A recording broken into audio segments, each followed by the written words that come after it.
हसन साहब, जमात इस्लामी के अमीर हाफिज नईमुर रहमान का कहना है कि IPPs का धंधा नहीं चलेगा, IPPs बंद, बिजली के बिल और टैक्स कम करना होंगे। जबकि साबिक निगरान वज़ीर आज़म अनवारुल हक ने कहा कि हम मसले का हल बातचीत से निकालेंगे। गौहर एजाज ने कहा कि IPPs मुआहदों पर फौरी नजरसानी ना की गई तो कारोबार बंद हो जाएंगे।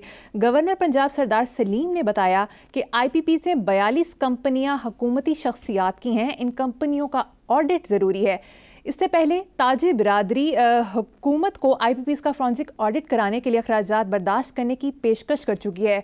लेकिन इससे पहले कल आपने इस हवाले से जो तफसील में बात की उस पर बहुत ज़्यादा फीडबैक आया, वो शामिल करते हैं। कमाल कर दिया आपने हसन साहब। आप जिन लोगों का जिक्र कर रहे हैं ये फिरौनियत पर चलने वाले लोग हैं। कोई इदारा ऐसा है कि गलत फैसला करने वालों को सजा दे सके? IPPs मालिकान के नाम बताए जाएं। ये भी पूछा कि आपके साथ तो ऐसा कोई प्रॉब्लम नहीं है रुपए पैसे का, बिजली के बिल ज़्यादा होने का, तो फिर आप ये सब कुछ क्यों कर रहे हैं? क्या तबसरा करेंगे? देखो, बारी बारी चलते हैं। आपने बहुत कड़मास मचा दी है, ढेर लगा दी है, कन्फ्यूजन। बहरहाल इसको तो छोड़ो। साबिक निगरान, ये निगरान अपनी समझ में नहीं आए। पता नहीं किस किस्म की जमहूरियत है। वज़ीर आज़म अनवारुल हक काकड़, मुझे तो गुस्सा चढ़ता है। इन भी सूटा बूटा का प्यार रहता सी हर वेले को। पता नहीं क्या कौम कैसी है। ये बिल्कुल ऐसे ही है, बिल्कुल ऐसे ही है जैसे घर में बच्चे फाके से मर रहे हों। आप अहलिया के पास किचन रन करने का ना, आप किराए देने काबिल मालिक मकान IMF समझ लो, वो आगे आपको जलील करे। और साहिब खाना परफ्यूम छिड़क के टाइयाँ चढ़ा के फिर रहा हो तो वो क्या लगेगा वो। इसलिए काकड़ शाकड़ को छोड़ो। अच्छा, बाकी इसमें एक दो चीज़ें हैं। वो जमात इस्लामी के अमीर ने कहा, पॉलिटिशियन भी हैं भी ये लोग मिडिल क्लास के, इनको ज़ाहिर है ज़्यादा झटका लगता है। बाकी ये रह गए अपना गौहर एजाज ने कहा है कि IPPs मुआहदों पर फौरी नज़रसानी ना की गई तो कारोबार बंद हो जाएंगे। इस गे पे मुझे एतराज़ है। मेरा ताल्लुक़ है लालपुर से, मेरी बेसिक एजुकेशन सारी वहाँ हुई है। मेरे साथ चनियोटी शेखों के मुतमव्वल तरीन घरों के बच्चे होते थे। तो मैं भले लालपुर छोड़ दिया हो, मेरे दिल में बसता है और आज भी मेरे रास्ते हैं। गे गू नहीं है, ये डूब रहा है, हाथ पांव मार रहा है। अच्छा, अब जो गवर्नर पंजाब सरदार सलीम ने जो कहा IPPs में 42 कंपनी हुकूमती शख्सियात की हैं, इन कंपनियों को ऑडिट ज़रूरी है। ऑडिट को मारो गोली है, करते क्या है ये? बैन लगाओ, आइन में तरमीम करो कि जो बंदा आएगा, शायद पहले भी हो लेकिन तो मजाक ही है हमारे यहाँ, आइन शाइन ये सारा गुड्ड घोंसले हैं। जो बंदा आए वो अपने पूरे एसेट्स अंदरून मुल्क बैरून मुल्क की तफसील जमा कराए ताकि जाते वक्त पता लगे कि कहाँ कहाँ बदमाशी और गुंडागर्दी करके गया है। ऑडिट ने की करना है भाई। अच्छा, तो रह गया फीडबैक। तो भाई जाहिर है लोगों के दुख दर्द में अगर हम शरीक होंगे तो वो लोगों को भला लगेगा। और जहाँ तक कहें कि मेरा कोई प्रॉब्लम है या नहीं है, तो यार उससे बड़ा कोई बेगैरत हो सकता है? आपके पड़ोस में साथ वाली स्ट्रीट में या उससे मर्ग हो जाए, कोई एक्सीडेंट हो जाए, अल्लाह माफ़ करे, कोई लोग बता ली अंधे हैं हम। सड़कों पे सवाए गदागरों के और नजर ही कुछ नहीं आता। कांपती हुई औरतें होती हैं, बेइंतहाई बूढ़ी। अच्छा, पेशावर कितना। और दूसरी बात यह है कि पेशावर होना, इसको तुम लोगों ने गाली बना लिया है, भूख बना देती है। फिर वो कुरान पाक में एक बंदा पहला गुनाह करता है, दिल पे स्याह दाग पड़ता है तो वो नजर आता है, फिर आहिस्ता आहिस्ता वो फैल जाता है। फिर उधर काले रंग जिन्हें मर्जी कोट चढ़ाई जाओ, तो कुड़ता है आदमी कि यार मेरा कोई कसूर नहीं, मैंने कोई जुर्म नहीं किया, मैंने कोई गुनाह नहीं किया। ये जो कुछ यहाँ हो रहा है इर्द गिर्द, इट्स एम्बैरेसिंग। बुझे हुए चेहरे हैं लोगों के, देख के दुख होता है। वेस्ट का मैं चूंकि पाकिस्तानी चैनल मैं नहीं देखता, को उधर मैं देखता हूँ विंगे चिब्बे जब भी होन उनका बदशकलापन उनका रंग ढांप लेता है, बाकी खुशबाश हंसते खेलते प्रॉपरली ड्रेस्ड, इधर गदागरों का लगता है जैसे मुल्क है। तो इससे बड़ा बात सुनो, बेगैरत कोई नहीं हो सकता कि जो अपने हमवतनों को कर्ब में तकलीफ में देख के जिसकी नींद न उड़े वो इंसान ही नहीं है, उसकी वजह है।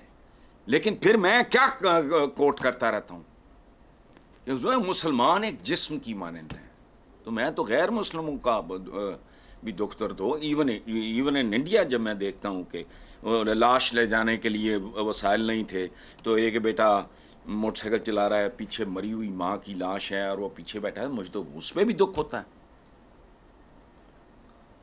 इसलिए ये फिरौनियत कहते हैं, वो लोगों का तबसरा मैं वो कोट कर रहा हूँ कि ये फिरौनियत के नक्शे कदम पे चलने वाले लोग हैं। तो बात सुने भाई, कोई ऐसा इदारा नहीं है क्या जो इनको सजा दे सके? तो नहीं है, तने मिल रही ना सजा। लेकिन एक बात याद रखें लोग, जहां फिरौन होगा वहां आज नहीं तो कल, कल नहीं तो परसों मूसा जरूर आएगा।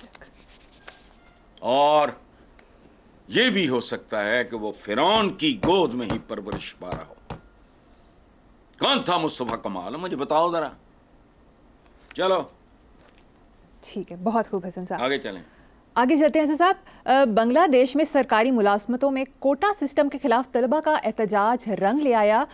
कोटा सिस्टम पर अमल दरामद रोक दिया गया, पर इस दौरान पुरतशद्दद मुजाहिरों में 133 अफराद जान की बाजी से हार गए। तकलीफ की बात है। मेरे तो बंगालीज बड़े प्यारे दोस्त थे, हॉस्टल में 5 साल हम लोग इकट्ठे रहे। मेरा ख्याल है 20-25% कोटा था उस ज़माने में ईस्ट पाकिस्तानीज़ का। लेकिन अगर करोड़ों लोगों में से 133 मर गए और बाकी करोड़ों लोगों का भला हो गया, तो it's not a bad deal. क्या है ये? जिहाद की किस्म है। ग़ज़वा बद्र से लेके ओहद और बाकी जितने ग़ज़वात हैं, उनमें तो आलीशान तरीन खूबसूरत तरीन इंसान सहाबा किन को कहते हैं? जो उनके साथ रहने, उनके तो साथ रहने वाला ही बहुत काफ़ी है, वो नहीं शहीद हुए। लेकिन नतीजा क्या निकला फिर? किधर गए कुफार मक्का? किधर गई रौनत अबू सुफियान की? किधर गई वो हिंद जिसने हजरत अमीर हमजा का कलेजा चबाया था और बहुत कुछ किया था? किधर गए वो?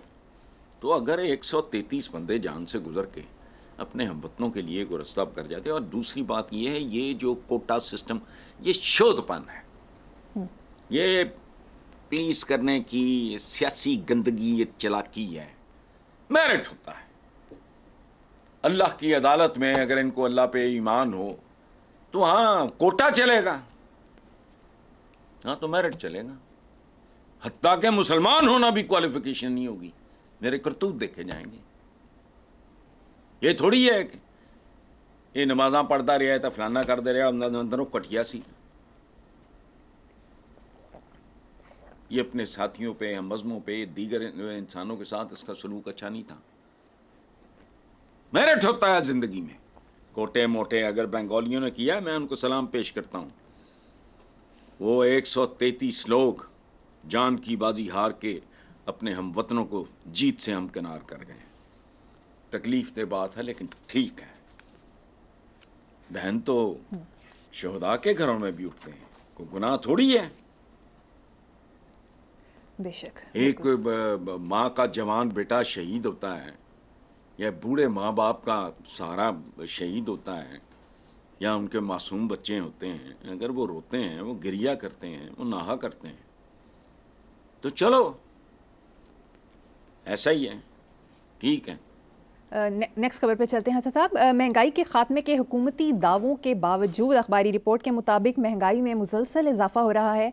चिकन दालों समेत 19 अशिया महंगी कर दी गई हैं। अब गरीबों का वाहिद मीट सोर्स यानी ब्रायलर मुर्गी भी महंगी कर दी गई है। गरीब अवाम क्या करेंगे? और दूसरी तरफ पंजाब हुकूमत ने सुबह 5 बजे सड़कें धोने का प्लान दिया है। हसन साहब ये क्या है?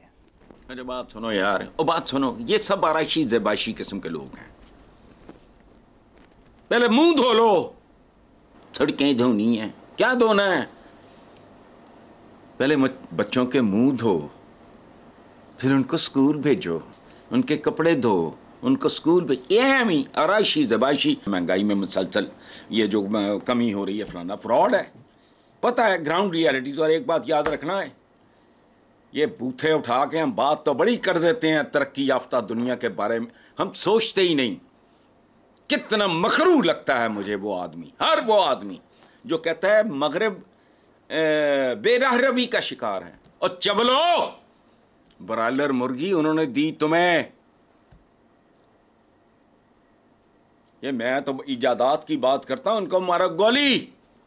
तुम्हारी पर एकड़ यील्ड बढ़ाने वाले मसाले, बीज, वो भी उन्होंने दिए। ब्रायलर मुर्गी, बात सुनो, गोरे ने इजाद न की होती, तुम्हारे मुंह में न ठोसी होती, तो आम आदमी क्या 90% ऑफ योर पॉपुलेशन वो बच्चों को चिड़िया घर लेके जाती और उनको दिखाती कि बेटा तुम्हारे दादे परदादे, नानियाँ दादियाँ ये खाया करते थे, इसको मुर्गी कहते थे। बताओ मुझे, ऐसा होता या ना होता? अगर ब्रायलर उन्होंने ना दिया, ठोसा होता तुम्हारे थोबड़ों में, क्या करते? इंज पिट दे अजी में। मुझे तो बाज़ हैरत होती है, बिजली नहीं है। अच्छा बिजली फुफा जान ना ले आंदी सी, एडिसन के लिए दुआ करो। फिलहाल नहीं है, पेट्रोल नहीं है, पेट्रोल की दादा जान दे के जग गए सन। सारा कुछ उनकी खैरात पे पल रहे हैं हम। वो बेरहरवी